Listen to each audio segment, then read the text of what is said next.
क्या हम यहाँ से जंप कर सकते हैं? यहाँ पे जंप करना कर तो सकते हैं, लेकिन बहुत मुश्किल होगा। एक मतलब पीछे तुम्हें भाग के आके फिर तुम जंप करोगे, है ना?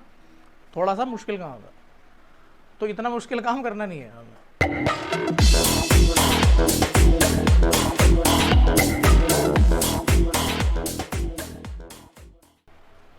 हमें ब्लॉक नंबर 1 से ब्लॉक नंबर 2 पे जाना हो तो हमें क्या करना चाहिए? अगर हमारे पास एक प्लैंक है 6 फीट का और इन दोनों के बीच में डिस्टेंस खाली 5 फीट है, क्या करना चाहिए? डायरेक्ट ब्रिज बना लो फटाफट। एक हिस्सा प्लैंक का यहाँ रखो, एक हिस्सा प्लैंक का यहाँ रख दिया हमने, बन गया हमारा ब्रिज। ठीक। सिमिलरली यहाँ से यहाँ जो डिस्टेंस है वो भी 5 फीट के आसपास ही है, तो प्लैंक का एक हिस्सा यहाँ, एक हिस्सा यहाँ, बन गया डायरेक्ट ब्रिज। यहाँ से यहाँ इसी प्लैंक को उठा के उधर लगा देंगे और ऐसे करके सारी जनता क्रॉस कर पाएगी? कर पाएगी या नहीं कर पाएगी? चलो अभी एक स्टेप और आगे चलते हैं। इस मोड में ना ये जैसे रेजर का यूज़ करो तो गायब हो जाता है ये।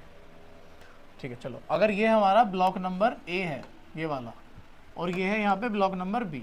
अब तुम देखोगे डिस्टेंस इन दोनों के बीच में कंपैरेटिवली काफ़ी ज़्यादा है, तो इन दोनों के बीच में जो डिस्टेंस है ए और बी के बीच में, इट्स समवेयर अराउंड 6.5 फीट मान के चलो। ठीक है, अभी मान के चलो 6.5 फीट के करीब में डिस्टेंस इन दोनों के बीच में। मेरे पास हेल्पिंग मटेरियल के तौर पे एक प्लैंक है 6 फीट का, ठीक, एक बल्ली है करीब करीब 2 फीट, अभी बड़े बन गई बल्ली इसके कंपैरेटिवली, और एक रस्सी है। ठीक है, अभी रिपीटर्स पार्टी चुप रहेंगे, रिपीटर पार्टी नहीं बोलेगी। तो क्या मैं ऐसा कर सकता हूँ कि भाई इस प्लैंक को मैंने एक इस तरह से यूटिलाइज करा कि भाई प्लैंक रखा, प्लैंक के ऊपर इस एंड के साथ मैंने थोड़ी सी बल्ली रखी अपनी, और इसको ऐसे बांध दिया। अगर 2 फीट की लेंथ की बल्ली थी और ये था 6 फीट का, 1 फीट हमने बांधने में यूटिलाइज कर लिया, तो ये टोटल लेंथ क्या हमारे पास 7 फीट आ गई या नहीं आ गई? आगे 7 फीट।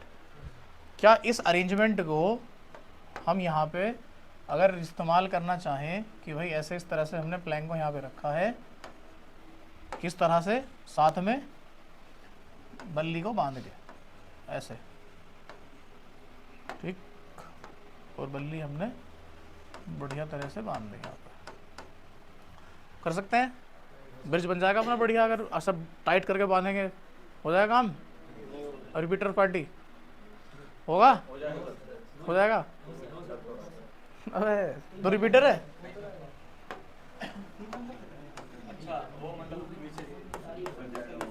लिखो रूल है एक इसके ऊपर, लिखो एक रूल, लिखो एक रूल है इसके ऊपर, लिखो रूल ऑफ रिजिडिटी, रूल है इसका, लिखा? रूल ऑफ रिजिडिटी हेडिंग डाल ली, इसके अंदर लिखो two rigid helping materials, two rigid helping materials. अब एक चीज बताओ, अभी ऊपर लेके चलेंगे तुम्हें, बल्ली रिजिड होती है या फ्लेक्सिबल है? उसको पकड़ के ऐसे घुमा सकते हैं, या ऐसे पकड़ के ऐसे कंप्रेस किया तो बल्ली कंप्रेस हो जाएगी, या ऐसे पकड़ के खींचेंगे तो बल्ली लंबी हो जाएगी, होगा ऐसा? रिजिड है ना मटेरियल। और प्लैंक, क्या प्लैंक ऐसा है उसको ऐसे करोगे तो वो ऐसे झूलने लगेगा? प्लैंक, प्लैंक भी रिजिड है ना। तो two rigid helping materials can not be tied together, two rigid helping materials can not be tied together in order to increase the length of, in order to increase the length of longest helping material। मतलब आप किन्हीं 2 helping materials को इस तरह से नहीं बांध सकते कि जो भी हमारे पास सबसे लंबा हेल्पिंग मटेरियल है उसकी लेंथ को हम एक्सटेंड कर लें। ठीक है जी, और ये बात समझ? तो हम इसको ऐसे नहीं बांध सकते, इससे अच्छा तो इसे क्लियर करके दोबारा ही ले जाए।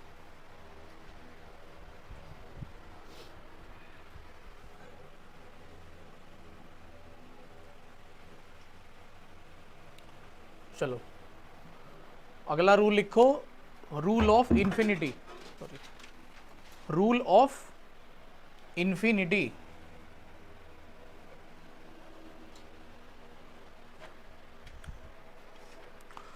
Okay, so at SSB we do not have any real life obstacle like a river or a canal or a nala. So we have created these two artificial lines, and these two lines represents the two ends of a river or a canal, whatsoever it is. ठीक है. Now if you compare these two lines with the length of a river या फिर with the length of a canal, तो वो तो कम से कम 400-500 kilometre की होती है कैनाल, और नदी की बात करो तो गंगा नदी देखो तो 2500 किलोमीटर लंबी है.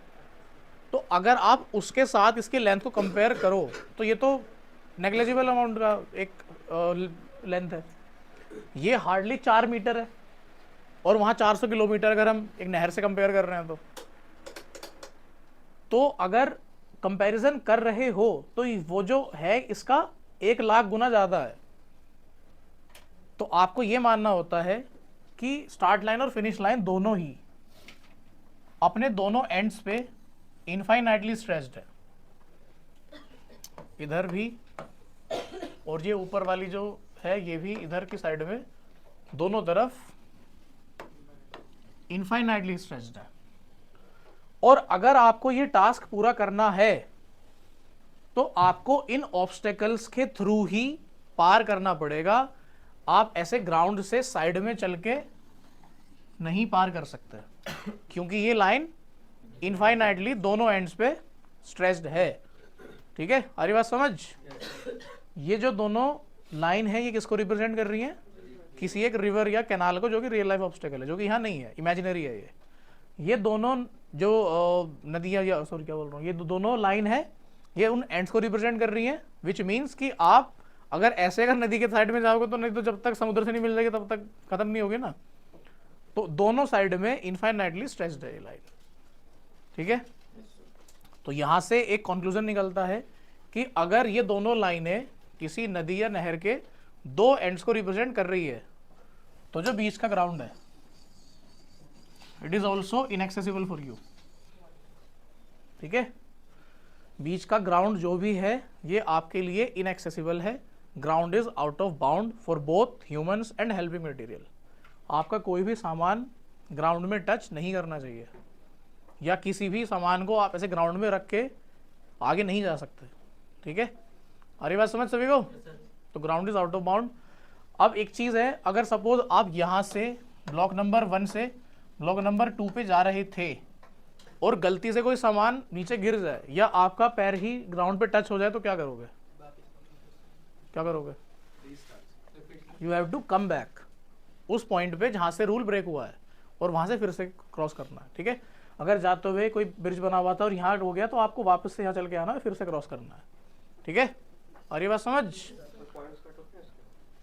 पॉइंट क्या मतलब, वो जिस बंदे से होता है वो बहुत अलग है, उसमें रिस्पॉन्सिबिलिटी वाला थोड़ा बहुत होता है. मतलब इतना ज़्यादा टेंशन लेने की जरूरत नहीं है. अगर तुम्हारी गलती की वजह से हुआ है, नोइंगली हुआ है, तो होता है. अगर भाई अगर तेरा बैलेंस ही नहीं बना तो गिर गया तो क्या करेगा उसमें?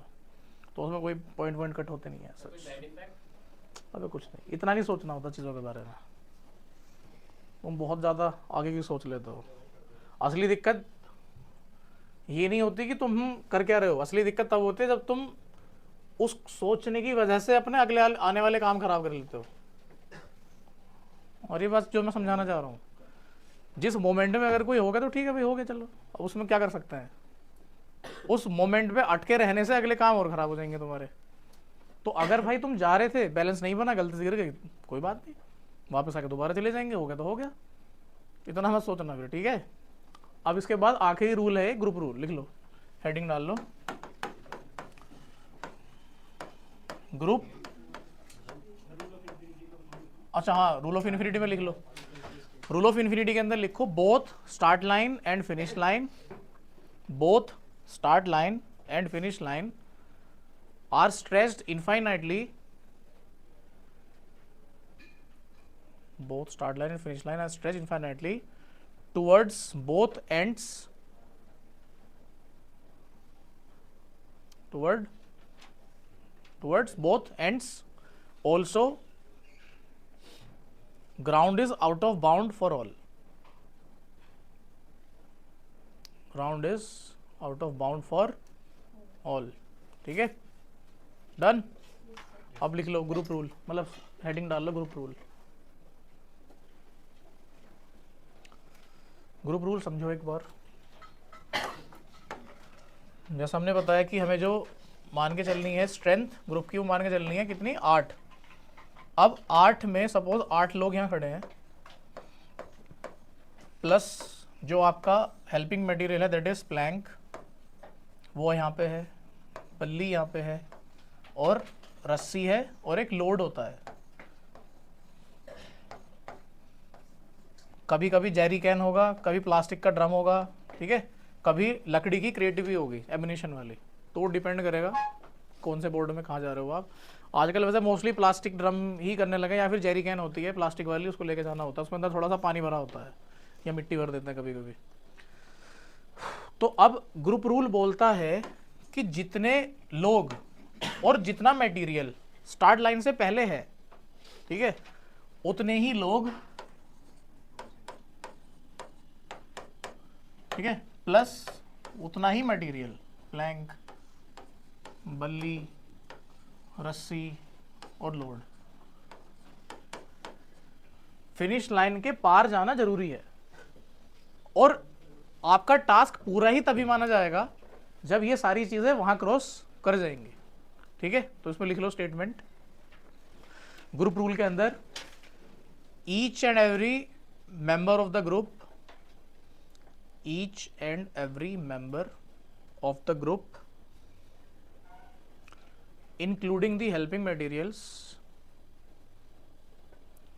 each and every member of the group including the helping materials must cross the finish line, must cross the finish line in order to complete a task, in order to complete a task.